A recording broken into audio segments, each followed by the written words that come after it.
तो हम जिस तरह से प्लान कर रहे थे बैंक निफ्टी ने एग्जैक्टली उस तरह से हमें एंट्री दिया और बहुत अच्छा रैली दिया। निफ्टी में हमें कोई एंट्री नहीं मिला, लेकिन बैंक निफ्टी में पिच परफेक्ट सिनेरियो क्रिएट हुआ। पहले हम डेली टाइम फ्रेम से बात करते, आप लोगों के साथ मैंने शेयर किया था कि बैंक निफ्टी का जो रेड कैंडल का स्ट्रीक है वो मैक्सिमम पिछले 5-6 महीने में 7 दिन का है, तो बहुत लो पॉसिबिलिटीज है कि 7 दिन तक वो फिर से कंटिन्यू करे। 6 दिन लगातार रेड कैंडल आ चुका है, एक कहीं ना कहीं लास्ट सपोर्ट एरिया के सामने है, तो एक ग्रीन कैंडल आने की चांसेस बहुत हाई है। जैसे ही 44,970-80 के ऊपर निकलेगा बैंक निफ्टी में एक बाइंग प्रेशर आएगा, और वैसा ही हुआ डेली कैंडल में। और कहां पे हमें एंट्री मिला वो भी हम डिस्कस करेंगे 15 मिनट का चार्ट में। बिल्कुल एकदम जो लेवल्स हमारा एंट्री वाला था वहां से ही बैंक निफ्टी एक बहुत अच्छा 600 पॉइंट का रैली दिया है। अच्छा, अब हम डिस्कस करते हैं कल यानी कि ट्यूसडे के सेशन में 18 जुलाई को हम किस तरह से निफ्टी बैंक निफ्टी में ट्रेड कर सकते हैं। फिर निफ्टी का एक्सपायरी होगा तो उसमें भी बात करेंगे, और वीडियो को पूरा देखिए। लास्ट में 2 स्टॉक आप लोगों को बताऊंगा जो मुझे बहुत अट्रैक्टिव लग रहे हैं। तो hey everyone, welcome back to my YouTube channel the Bengal trader. I hope you guys are doing well, और आज का सेशन आप लोगों के लिए बहुत बहुत बढ़िया सेशन हुआ होगा। ओके, तो चलिए एक बार 15 मिनट का चार्ट पे चले जाते हैं और देखते हैं कहां पे हमें बैंक निफ्टी में लास्ट आज का एंट्री मिला होगा। मैं आप लोगों के साथ लास्ट दिन यही डिस्कस कर रहा था कि यहाँ पे एक इंस्टीट्यूशनल कैंडल है, ये वाला आप देख सकते हैं, ये वाला इंस्टीट्यूशनल कैंडल। मैं इसको एक बार मार्क कर देता हूँ, ठीक है, 1 सेकेंड, इसको मैं एक बार मार्क कर देता हूँ। ये वाला इंस्टीट्यूशनल कैंडल इसके 75% के आसपास जैसे आएगा हम यहाँ पे बाई करेंगे। लेकिन कहाँ पे बाई करेंगे, एक 5 मिनट का कैंडल हमें क्लोजिंग चाहिए, तो 5 ग्रीन पे क्लोजिंग चाहिए, तो 5 मिनट का कैंडल हम अगर देखेंगे यहाँ पे ही हमारा बाई सिग्नल एक्टिवेट हो जाता है। थोड़ा सा नीचे ऐसे लाता है, हाँ थोड़ा सा वोलेटिलिटी मार्केट शो किया, यहाँ पे फिर से एक्टिवेशन हुआ, यहाँ पे फिर से एक्टिवेशन हुआ, उसके बाद मार्केट में एक बहुत अच्छा रेंज ब्रेकआउट होने के बाद एक बहुत अच्छा तेजी आया। तो इसीलिए पेशेंस बहुत इंपॉर्टेंट हो जाता है मार्केट पे। क्या है ना, कभी कभी आपको ऐसा लगेगा कि आपका ट्रेड आ चुका है तो आप कितना देर और बैठेंगे, एग्जिट कर जाते हैं, लेकिन अल्टीमेटली क्या होता है ना, उसमें आपको लॉन्ग टर्म में नुकसान होगा। मान लीजिए आप आज एक ट्रेड लेते हैं और ट्रेड लेने के बाद आपको लग रहा है कि मार्केट ऊपर नहीं जाएगा या नीचे नहीं जाएगा, आप एग्जिट कर जाते हैं कोई प्रॉपर इंडिकेशन के बिना। हाँ, अगर मान लीजिए इसके नीचे एक कैंडल क्लोज हो रहा है, उसके नीचे निकल रहा है, तो आप थोड़ा सा अर्ली एग्जिट कर सकते हैं। लेकिन यहाँ पे देखिए, आप जहाँ पे एंट्री किए उसके नीचे कहीं पे मार्केट निकला ही नहीं है, तो यहाँ पे इस तरह का सिनेरियो पे क्या होता है ना, आप कभी कभी आपको लगेगा जाएगा नहीं, आप क्लोज कर देंगे और किसी एक दिन बहुत बड़ा रैली आपका मिस हो जाएगा। तो इससे बेटर है हम रूल्स के साथ स्टिक रहेंगे। एंट्री प्राइस बहुत सोच समझ के हम लेंगे, एसएल लगाएंगे, टारगेट लगाएंगे, उसके बाद हम मार्केट को देखेंगे नहीं। अगर मार्केट बीच में हमें कुछ बहुत नेगेटिव इंडिकेट करता है तो हम कर सकते हैं। जैसे मान लीजिए 15 मिनट का चार्ट पे अगर मान लीजिए आपने यहाँ पे 5 मिनट को देख के एंट्री कर दिया और मार्केट ऊपर जाके एम ऐसे बना रहा है, तो आप वहां पे थोड़ा सा प्रीमेडिटेट करके पहले निकल सकते हैं। लेकिन देखिए, प्राइस एक्शन कभी भी आपके अगेंस्ट पे गया ही नहीं, मार्केट कंसोलिडेट हुआ उसके बाद निकल गया। तो इसलिए पेशेंस बहुत इंपॉर्टेंट हो जाता है, ठीक है। अच्छा, अब हम इसको एक सेकेंड, अब हम इसको हटा देते हैं, इसका अभी कोई महत्व और है नहीं। अब जो इंपॉर्टेंट हो जाएगा हम उसके बारे में डिस्कस करते हैं। देखिए, bank Nifty all time high के पास जा रहा है। अगर गैप अप खुल जाता है ऑल टाइम हाई के ऊपर तो थोड़ा सिनेरियो मुश्किल हो जाएगा, देख मतलब करना कैसे बैंक निफ्टी रिएक्ट करेगा, क्योंकि लास्ट के हम अगर देखेंगे 1 बजे के आसपास से लगभग बैंक निफ्टी 800 पॉइंट चला है, तो इसको थोड़ा सा रेस्ट की जरूरत पड़ सकता है। और आप एक इंटरेस्टिंग फैक्ट देखेंगे, जाके आप देखेंगे आज एफआईआईज और डीआईआईज का बाइज सिर्फ और सिर्फ 100 करोड़ के आसपास हुआ है। आप सोच सकते हैं कहाँ 2000-2500 करोड़ होता है, वहां पे 100 करोड़। तो कहीं ना कहीं थोड़ा सा ये इंडिकेशन मुझे थोड़ा सा घबराहट दे रहा है कि कितना देर और खींचेगा, मैं देखना चाहूंगा। तो इसलिए अगर directly bank Nifty gap up खुल जाता है ऑल टाइम हाई के ऊपर तो हम थोड़ा सा इग्नोर करेंगे क्या कर रहा है नहीं कर रहा है, नहीं तो अगर फ्लैट या गैप डाउन खुलेगा तो हमें एक एंट्री मिल सकता है। चलिए अब हम डिस्कस कर लेते हैं कहाँ पे कैसे। अगर मान लीजिए बैंक निफ्टी, अच्छा निफ्टी के ऊपर हम बाद में डिस्कस करेंगे, और निफ्टी में उस तरह से कुछ दिख नहीं रहा है मुझे, तो बाद में मैं आपको बताता हूँ। ओके, बैंक निफ्टी अगर मान लीजिए फ्लैट ओपन होता है, बहुत अच्छी बात है, फ्लैट ओपन होकर नीचे आएगा, हम कुछ नहीं कर सकते, हम बाइंग ये जोन के आसपास एक बार कर सकते हैं। क्यों? ये मेरा फेवरेट कैंडल है, institutional candle, I just love the candle. इसके बिल्कुल 75% के आसपास आएगा, हम यहाँ पे एक बार एक 5 मिनट का कैंडल देख के बाई कर सकते हैं, ठीक है। तो ये कौन सा जोन है मैं एक बार मार्क कर देता हूँ, लगभग 45,240 से लेके 45,000, मैं इसको 270 कर देता हूँ, ठीक है। ये 30 पॉइंट के अंदर हम एक बार बाई के लिए सोच सकते हैं, बिल्कुल 280 कर देते हैं हम 40 पॉइंट के जोन के अंदर, ठीक है। 45,240 से लेके 45,280 इसके आसपास आएगा बैंक निफ्टी, तो हम एक बार बाई कर सकते हैं। वो भले ही फ्लैट ओपन होकर नीचे आए या गैप डाउन इस जोन के आसपास खुले। हम एक बार एडजस्टेड क्लोजिंग देख लेते हैं कहां पे हुआ है बैंक निफ्टी का, 449, ठीक है। तो कहीं ना कहीं एडजस्टेड क्लोजिंग हुआ है 449 ये जोन के आसपास। तो अगर फ्लैट ओपन होगा नीचे आएगा, सेल मत कीजिए।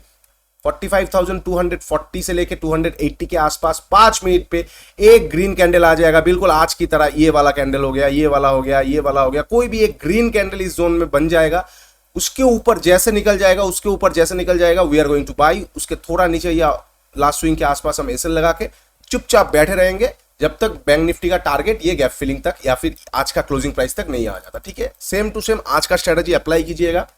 याद रखिए बैंक निफ्टी अब इस तरह का स्टेज में आ चुका है कि वो पिछला दिन का पैटर्न को फॉलो करता है। तो पॉसिबिलिटीज कल भी हो सकता है कि फर्स्ट हाफ में एक साइडवेज हुआ, नेक्स्ट हाफ में खींचावट दे दिया, जैसे कि फ्राइडे के सेशन में हुआ।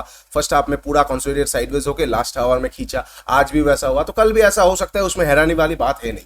तो हम कैसे प्लान करेंगे, वही चीज कि अगर फ्लैट ओपन होगा, फ्लैट ओपन होकर नीचे आएगा 45,240 से लेकर 280 के आसपास हमारा बाइंग जोन आ जाएगा। हम एसएल लगा देंगे कहीं ना कहीं, क्योंकि थोड़ा सा विक्स बढ़ रहा है तो वॉल्टिलिटी भी बढ़ रहा है, तो एसएल आपको स्पॉट पे 120 पॉइंट के आसपास लगाना होगा। लगा के बैठ जाइए और आज का क्लोजिंग प्राइस तक का आपका टारगेट ले लीजिए। ओके, अब मान लीजिए फ्लैट ओपन होकर तुरंत ऊपर जाता है, जैसे क्रॉस करेगा हम बाई नहीं करेंगे, क्योंकि सामने ही आप देख पा रहे ऑल टाइम हाई का एक बहुत अच्छा सप्लाई जोन है।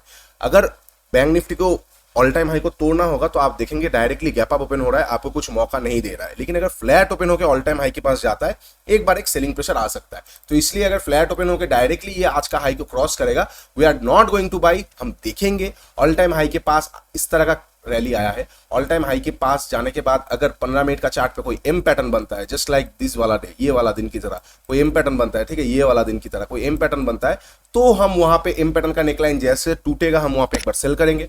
इनकेस अगर एम पैटर्न नहीं बनता हुआ, ऑल टाइम हाई के पास मार्केट जाके कंसोलिडेट कर दिया, 1-1.5 घंटा 2 घंटा यहाँ पे ऐसा रुक गया, अगर फिर तोड़ रहा है, उसके बाद हम एक बार बाइंग के लिए सोच सकते हैं। तो सिंपल है, फ्लैट ओपन होकर ऊपर जाएगा, हम बाइंग नहीं करेंगे।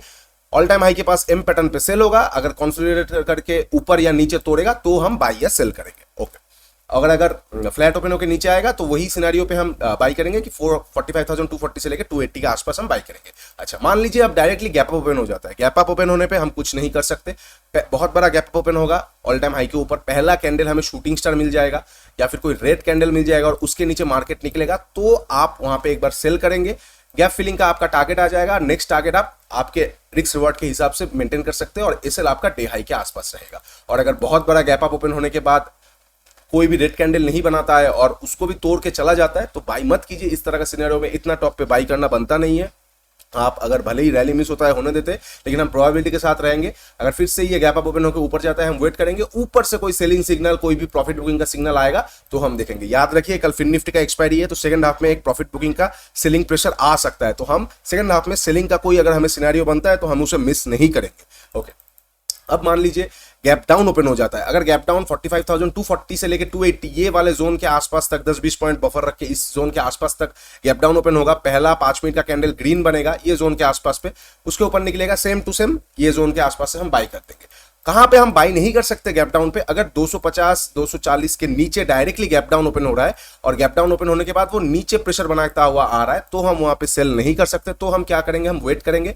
यहां पे जो डायनामिक ट्रेंड लाइन है आप चार्ट पे लगा लीजिए, ये ट्रेंड लाइन के फिर आसपास आने के बाद कोई अगर ग्रीन कैंडल बनता है ये ट्रेंड लाइन को रिटेस्ट करता हुआ, तो हम एक बार बाई कर सकते हैं।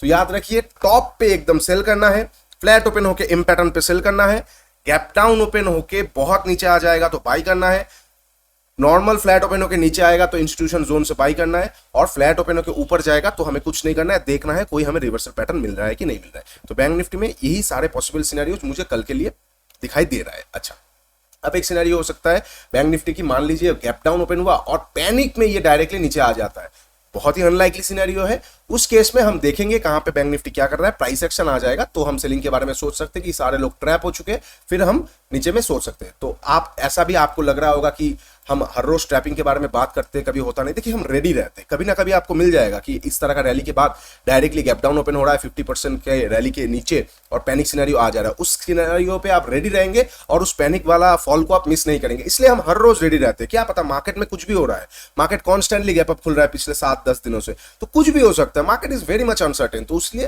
We are going to be ready. Okay, अब थोड़ा सा निफ्टी में देख लेते हैं। निफ्टी में डिस्कस करने वाला कुछ है नहीं, निफ्टी अभी ऑन द फेज है, रनिंग फेज में है, तो मैं ये ट्रेंड लाइन को थोड़ा सा और लंबा खींच देता हूं तो आपको मजा आएगा। निफ्टी अभी क्या है ना, भागता हुआ घोड़े पे कभी भी आपको लगाम नहीं लगाना चाहिए, फिर वो एक्सीडेंट हो जाता है। सेम चीज, हटाक से आपको घुसना नहीं है, कुछ करना नहीं है, निफ्टी जा रहा है जाने देते, हमारा जोन कौन सा था बाइंग का, ये वाला, यहां तक प्राइस आया नहीं, एक्टिवेट नहीं हुआ entry, we can not fight with the market. अब हम निफ्टी में कैसे प्लान कर सकते हैं, ये ट्रेंड लाइन है डायनामिक, इसके आसपास अगर हमें कभी भी मिलेगा, कल परसों तरसों नेक्स्ट वीक जब भी मिलेगा हम एक बार बाई करेंगे। सेम टू सेम निफ्टी का यही प्लान होगा। यहाँ पे एक इंस्टीट्यूशनल कैंडल है, लेकिन मैं यहाँ पे उतना इंटरेस्टेड क्यों नहीं रहूंगा, क्योंकि यहाँ पे कोई भी प्रॉफिट बुकिंग नहीं आया, डायरेक्टली मार्केट ऊपर गया है, ऑल टाइम हाई के ऊपर ट्रेड कर रहा है, तो हो सकता है ये इंस्टीट्यूशनल कैंडल को उतना मार्केट फॉलो ना करे और इसके यहाँ से ब्रेक कर दे, तो इसलिए हम निफ्टी में कुछ नहीं करेंगे। ये ट्रेंड लाइन के आसपास बाई होगा। अगर मार्केट बहुत बड़ा ऊपर जाने के बाद कोई एम पैटर्न बनाता है तो हमें सेल मिलेगा, वरना हम निफ्टी को इग्नोर करके सिर्फ और सिर्फ बैंक निफ्टी और फिन निफ्टी को फोकस करेंगे। अच्छा, अब देखते हैं फिन निफ्टी में कहां पे हम कैसे ट्रेड कर सकते हैं। Same to same Fin Nifty का अभी भी ऑल टाइम हाई बहुत दूर है, बहुत दूर है, तो उतना तक हम प्लान नहीं करेंगे। फिर भी मैं एक बार दिखा देता हूं आपको, लगभग ये वाला जोन है, तो यहां तक हम प्लान नहीं कर सकते। फिन निफ्टी में हम कैसे प्लान करेंगे कल, क्योंकि फिन निफ्टी का एक्सपायरी है, तो सेकंड हाफ में मैं एक थोड़ा सा प्रॉफिट बुकिंग एक्सपेक्ट कर रहा हूं। तो सेकंड हाफ में फिन निफ्टी भले यहां पे रहे, यहां पे रहे, यहां पे रहे, कहीं पे भी रहे, कोई भी मुझे नेगेटिव पैटर्न मिल जाएगा। मान लीजिए सेकंड हाफ के 12 बजे, 12:30 बजे, 1:30 बजे, 1 बजे, 2 बजे कोई एम पैटर्न मिल जाता है हमें फिन निफ्टी में, we are going to sell. हमें फिन निफ्टी में कोई इस तरह का कुछ हमें हेड एंड शोल्डर मिल जाता है, we are going to sell. अगर फिन निफ्टी में कोई रेंज बनाता हुआ नीचे तोड़ रहा है, we are going to sell. अगर फिन निफ्टी में मान लीजिए सेकंड हाफ में कुछ इस तरह का पैटर्न बनता है, ऐसे ऐसे ऊपर गया और यहाँ पे एक शूटिंग स्टार मिल गया, तो उसके नीचे निकलेगा, we are going to sell. तो मतलब फिन निफ्टी में सेकंड हाफ में कोई भी हमें नेगेटिव चीजें मिलेगा, we are going to sell the Fin Nifty. अच्छा, मान लीजिए फ्लैट ओपन होता है, नीचे आता है, बैंक निफ्टी की तरह ही आप इसे भी एक बार प्लान कर सकते हैं। यहाँ पे एक इंस्टीट्यूशनल जोन है, तो ये जोन के आसपास जैसे मार्केट आएगा, इंस्टीट्यूशनल जोन से थोड़ा सा नीचे में क्यों दे रहा हूँ, क्योंकि नजदीकी एक सपोर्ट वाला एरिया है, तो इसलिए मैं ये वाले जोन को मार्क कर रहा हूँ। तो मैं इसको एक बार टाइप भी कर देता हूँ, जो कि हो जाएगा आपका 20,208 से लेके 225, ये वाले जोन के आसपास अगर फिन निफ्टी आपको एक बार मिल जाता है कल, भले ही वो फ्लैट ओपन होकर नीचे आए या गैप डाउन ओपन हो ये जोन के आसपास, तो यहाँ पे आप छोटा सा क्वांटिटी से एक बार बाई कर सकते हैं। थोड़ा सा नीचे ऐसे लगा के आप आज का क्लोजिंग प्राइस का टारगेट ले सकते हैं, उसके बाद आप ट्रेल कर सकते हैं, आपके मर्जी, आपके रिस्क रिवार्ड के हिसाब से। और इनकेस अगर फ्लैट ओपन होकर डायरेक्टली फिन निफ्टी ऊपर जाएगा, हम सेम टू सेम बाई नहीं करेंगे। सामने ही यहाँ पे आपको मल्टीपल जगह पे कुछ रेजिस्टेंस पॉइंट्स दिख जाएगा। हम अगर थोड़ा सा पिवॉट्स को भी देखेंगे तो यहाँ पे देख लेते कहाँ पे क्या खड़ा हुआ है, बिल्कुल यहाँ पे खड़ा हुआ है पिवॉट। तो अगर फ्लैट ओपन होकर डायरेक्टली ऊपर जाएगा इस तरह का रैली के बाद, तो हम वेट करेंगे। हमें कोई भी रेंज चाहिए बाई करने के लिए, याद रखिएगा। सेलिंग करने के लिए सिंपल सा है, सेलिंग करने के लिए हमें कोई भी सिग्नल चाहिए, M pattern, negative pattern, bearish pattern, और बाई करने के लिए हमें कोई रेंज चाहिए, क्योंकि मार्केट को पॉज लेना थोड़ा सा जरूरी है, या प्राइस करेक्शन या फिर टाइम करेक्शन। प्राइस कैसे बिहेव करता है, I hope you guys know it better. Okay, तो फ्लैट ओपन होकर ऊपर, we are going to see, नीचे ये जोन के आसपास बाई, गैप डाउन ये जोन के आसपास बाई। अच्छा, बहुत बड़ा गैप अप ओपन हो जाता है और पहला कैंडल शूटिंग स्टार, उसके नीचे सेल, या फिर मान लीजिए बहुत बड़ा गैप अप ओपन होने के बाद यहाँ पे कोई रेंज बना दिया, फिर जिस साइड भी तोड़ेगा, अपर साइड में मैं उतना इंटरेस्टेड नहीं रहूंगा, ट्रैप हो सकते हैं, लेकिन लोअर साइड में हम एग्रेसिवली बाई करेंगे। और ट्रैपिंग का रूल्स आपको पता ही है, अगर आपको लग रहा है कि कोई मान लीजिए रेंज बना दिया है तो, और अगर उसको तोड़ रहा है तो एक कैंडल क्लोजिंग का वेट कर लीजिए। अगर ऊपर में कोई रेंज बनाता है और तो ना तोड़ता हुआ कैंडल क्लोज ना करके डायरेक्टली उसके नीचे आ जाता है, मान लीजिए एक वीक बना के चला आएगा, तो आप सोच लीजिए कि वहां पे सबको ट्रैप कर चुके हैं, तो आप वहां पे सेल कर दीजिए, मार्केट स्मूथली नीचे आ जाएगा। ठीक है, तो फिन निफ्टी में ऐसा ही पॉसिबल सिनेरियोस मुझे कल के लिए दिख रहा है। बाकी टेलीग्राम पे मैं आप लोगों को कुछ एक्स्ट्रा ऑर्डिनरी कुछ क्रिएट होगा तो मैं आपको लोगों के साथ जरूर शेयर करूंगा। देखिए, टेलीग्राम पे मैं एक्स्ट्रा ऑर्डिनरी चीज क्रिएट होने पे ही आप लोगों के साथ शेयर करता हूँ। आज बिल्कुल हमारे प्लान के हिसाब से बैंक निफ्टी किया, इसलिए मैंने कोई भी मैसेज वहां पे किया नहीं। I try to figure out कि अगर बहुत कुछ बन रहा है, कुछ नया चीज बन रहा है, तो हम आप लोगों के साथ में वो शेयर करता हूँ, वरना पिछला दिन का एनालिसिस है, इनफ फॉर टुडे मार्केट, आज के लिए मार्केट के लिए या फिर कल के लिए मार्केट, अगर आपके प्लान के हिसाब से जा रहा है तो उसमें मैं छेड़खानी करना पसंद नहीं करता हूँ। ओके, तो ये हो गया तीनों इंडेक्स का। अब थोड़ा सा हम स्टॉक्स देख लेते हैं। स्टॉक्स में 2 स्टॉक्स मुझे बहुत इंटरेस्टिंग लग रहे हैं, और आपको पता है मैं स्टॉक्स आप लोगों को बोलता नहीं, लेकिन जो दिखता है मुझे बहुत इंटरेस्टिंग लग रहा है। एजुकेशनल पर्पस के लिए देखिए, वॉच लिस्ट पे रखिए, और अगर आपको खुद के रिसर्च के बाद लगे कि इसमें निवेश किया जा सकता है तो कीजिए। फर्स्ट स्टॉक है जी एंटरटेनमेंट। क्यों मुझे ये बहुत इंटरेस्टिंग लग रहा है? फर्स्ट ऑफ ऑल हम वॉल्यूम देखेंगे, एवर इंक्रीजिंग वॉल्यूम है। सेलिंग के हिसाब से बाइंग का वॉल्यूम बहुत अच्छा है, और जिस भी दिन बाइंग आया है बहुत अच्छा कैंडल्स पे बाइंग आया है। ओके, वीकली चार्ट पे हम अगर थोड़ा सा देखेंगे, पहले हम मार्केट को, स्ट्रक्चर को समझने की कोशिश करेंगे। मार्केट बहुत अच्छा खासा एक डाउन ट्रेंड में जी एंटरटेनमेंट नीचे की तरफ आने की कोशिश कर रहा था, यहाँ पे प्राइस अच्छा खासा कंसोलिडेट किया, और आप अगर ध्यान से देखेंगे तो ये जोन के नीचे प्राइस ने कभी भी क्लोजिंग दिया नहीं, ये जोन के नीचे प्राइस का कैंडल क्लोज नहीं किया है। तो कहीं ना कहीं मार्केट जब भी ब्रेक ऑफ स्ट्रक्चर्स या जब भी चेंज ऑफ कैरेक्टर्स होता है तो कैंडल का क्लोजिंग यानी कि ब्रेकआउट या ब्रेकडाउन पे क्लोजिंग बहुत इंपॉर्टेंट हो जाता है। यहाँ पे क्लोजिंग दिया नहीं है, ना देते हुए ऊपर चला गया और यहाँ पे रिसेंट स्विंग्स के ऊपर जाके क्लोज दे दिया है। तो यहाँ पे जी एंटरटेनमेंट दो पॉसिबल सिनेरियोस क्रिएट कर सकता है। हम थोड़ा सा डेली टाइम फ्रेम में चले जाएंगे तो आपको दिखेगा। यहाँ पे जी एंटरटेनमेंट दो पॉसिबल सिनेरियोस क्रिएट कर सकता है। नंबर वन पॉसिबल सिनेरियो जो कि बहुत लाइकली है, आने वाले 3-4 दिन जी एंटरटेनमेंट ये जो बड़ा कैंडल बनाया इसी रेंज के आसपास, इसी कैंडल के बीच में रह गया। 1 candle, 2 candle, 3 candle, 4 candle, 5 candle, 4-5 candle इसी रेंज के आसपास रह गया। उसके बाद जैसे ही लोअर रेंज के आसपास जाएगा इस कैंडल के, यहां से एक बार बाउंस बैक आएगा जो पूरा हाई को तोड़ता हुआ चला जाएगा, जो कि एक पॉसिबल और मोस्ट प्रोबेबली सिनेरियो है। तो उसके लिए आप रेडी रहिए। सिंपल सा बात है, अगर जी एंटरटेनमेंट आपको 210 से 215 के बीच में मिल जाता है जी एंटरटेनमेंट, तो आप उसको एक बार बाय करके चलेंगे। ओके, और एक और सिनेरियो क्या हो सकता है, कल खोला आज का हाई को ये तोड़ रहा है। अगर आज का हाई को ये तोड़ रहा है तो तुरंत आप इंट्राडे के लिए उसको बाई कर सकते हैं। पता नहीं कहां तक जाएगा, ये नियरेस्ट जोन जो कि 245 के आसपास, यहां तक एक बार जी एंटरटेनमेंट जा सकता है। हम अगर वीकली में देखेंगे तो बहुत ज्यादा लाइकलीहुड है जी एंटरटेनमेंट का। जिस तरह से यहाँ पे एक चेंज ऑफ कैरेक्टर हुआ है, लास्ट लो के नीचे क्लोज ना देता हुआ, तो जी एंटरटेनमेंट बहुत हद तक ट्राई कर सकता है ये वाले जोन जो कि हो जाएगा 283 से लेके लगभग 270 के आसपास, यहां तक जा सकता है आने वाले 1 महीने के अंदर। तो इसको वॉच लिस्ट पे जरूर रखिए। ओके, नेक्स्ट स्टॉक कौन सा है, रैमको सिस्टम्स जो है बहुत अच्छा जगह पे मुझे लग रहा है। क्यों मुझे बहुत अच्छा जगह पे लग रहा है, मैं आपको थोड़ा सा यहाँ पे भी एक्सप्लेन करने की कोशिश करूंगा। पहले हम डेली टाइम फ्रेम में, वीकली टाइम फ्रेम में जाएंगे तो आपको दिखेगा रैमको भी बहुत अच्छा डाउन ट्रेंड में था। Lower highs, lower lows, lower highs, lower lows, lower lows, lower highs, lower lows, lower highs, वहां पे जाके ये रुकने की कोशिश किया। अच्छा, लास्ट भी यहाँ पे लोअर लोज क्रिएट किया, फिर से लोअर लोज क्रिएट किया, लेकिन यहाँ पे जाके इसका प्रॉपरली, एक second, I am so sorry, एक सेकेंड, हाँ, यहाँ पे जाके प्रॉपरली इसका ब्रेक चेंज ऑफ कैरेक्टर हुआ है। चेंज ऑफ कैरेक्टर मतलब एक रिवर्सल पैटर्न क्रिएट किया है।